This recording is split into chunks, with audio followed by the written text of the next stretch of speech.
அனைவருக்கும் வணக்கம் மக்களே, வெல்கம் டு மை சேனல். நீங்கள் பார்த்துட்டு இருக்கிறது கேப்சர் அனிமே. அண்ட் இந்த வீடியோ பிடிச்சிருந்தா மறக்காம லைக் பண்ணிடுங்க. ஸோ வித்தவுட் any டிலே வாங்க வீடியோக்குள்ளே போகலாம்.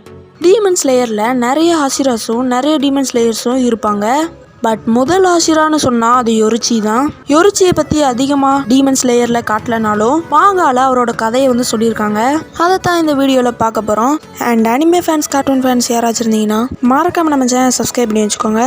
சரி, நம்ம ஹாஷிராவோட கதையை பார்க்கலாம். ஓப்பனிங் எடுத்தா நம்ம யோரிச்சியும் யோரிச்சியோட அண்ணனான மிட்சிகாட்ஸும் பிறக்கிறாங்க. நம்ம யோரிச்சிக்கு பிறந்ததுலேருந்தே தலையில் அந்த கேர்ஸ் மார்க் இருக்கு. ஆனால் இப்போ வரைக்கும் ஒரு சில பேர் என்ன நினச்சிட்டு இருக்காங்கன்னா, நம்ம டான்ஜிரோவும் யோரிச்சியும் ஃபாதர் அண்ட் சன்னு நினச்சிட்டு இருக்காங்க. ஆனால் அதெல்லாம் கிடையாது. யோரிச்சி வேற, டான்ஜிரோ வேற. நம்ம யோரிச்சி கேர்ஸ் மார்க்கால பிறந்தப்பவே அவங்க அப்பா வந்து யோரிச்சி ஆபத்தானவன், கொன்றலான்னு சொல்றாரு. ஆனால் யோரிச்சியோட அம்மா, இவன் சின்ன பையன் தானே, இவனால் நமக்கு ஒரு பிரச்சனையும் வராதுன்னு சொல்கிறாங்க.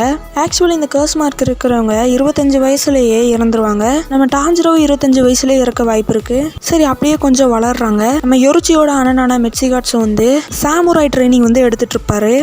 ஆனால் நம்ம மிட்சிகாட்ஸுக்கு இருந்த அளவுக்கு ஃப்ரீடம் நம்ம யோரிச்சிக்கு கிடையாது. அவனுக்கு துணையாக இருக்கிறதுனா அவன் அம்மா மட்டும்தான். அவங்க அம்மாவை எப்போ பார்த்தாலும் லெஃப்ட் சைட் போய் கட்டி பிடிச்சிப்பான். நம்ம யோரிச்சி எப்போ சிரித்தாலும் நம்ம மிட்சிகாட்ஸுக்கு அருவருப்பாக தான் இருக்கும். ஒரு நாள் மிட்சிகாட்ஸோட குருவை நம்ம யோரிச்சி வந்து டிஃபீட் பண்ணிடுறாரு.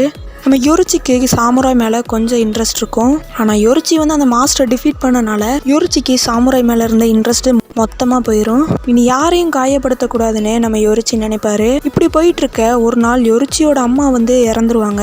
நம்ம யோரிச்சி வந்து மிட்சிகாட்ஸு கிட்ட செய்தி சொல்லிட்டு பிரைஸ் டெம்பிளுக்கு போவேன்னு சொல்லிட்டு லைட்டாக சிரிப்பான். அப்போ கூட நம்ம மிட்சிகாட்ஸுக்கு அவனை பார்த்து அருவருப்பாக தான் இருக்கும். யோரிச்சியோட அம்மா வந்து எப்படி இறந்தாங்கன்னா, யோரிச்சியோட அம்மாவுக்கு வந்து லெஃப்ட் சைடு ஒரு ப்ராப்ளம் இருக்கும். அதனால தான் நம்ம யோரிச்சி வந்து எப்போ பார்த்தாலும் லெஃப்ட் சைடு கட்டி பிடிப்பான். அதுக்கப்புறம் நம்ம யோரிச்சி கொஞ்சம் கூட சோர்ந்து போகாமல் விடிய விடிய பிரைஸ் டெம்பிள் போகிறதுக்கு நடப்பான். அப்போ வந்து ஒரு பொண்ணு வந்து பக்கத்தில் வேலை செஞ்சுட்டு இருக்கா. அவட்ட போய் நம்ம யோரிச்சி வந்து அதிகமாக பேசுகிறாரு. ஆனால் அவன் பேசுகிறத அந்த பொண்ணு வந்து கவனிக்கவே இல்லை. இப்போ நம்ம யோரிச்சி வந்து ஒன்று தான் கேட்டார், நீ வீட்டுக்கு தனியாக தானே போவேன், நான் உனக்கு துணையாக வரட்டான்னு கேட்டார். அந்த பொண்ணுக்கு ஒரு நிமிஷம் கண் கலங்கிருச்சு. சொல்லப்போனால் இந்த பொண்ணு தான் நம்ம யோரிச்சியோட ஃபியூச்சர் ஒய்ஃப். 2 பேரும் வளர்ந்து அவங்க 2 பேத்துக்கும் மேரேஜ் ஆகி இப்போ அந்த பொண்ணு வயிற்றுல ஒரு குழந்தை இருக்குது. எப்பவுமே ஈவினிங் வர நம்ம யோரிச்சி ஒருத்தருக்கு ஹெல்ப் பண்ண போய் நைட்டு தான் வர வேண்டிய சூழ்நிலை ஆகிப்போச்சு.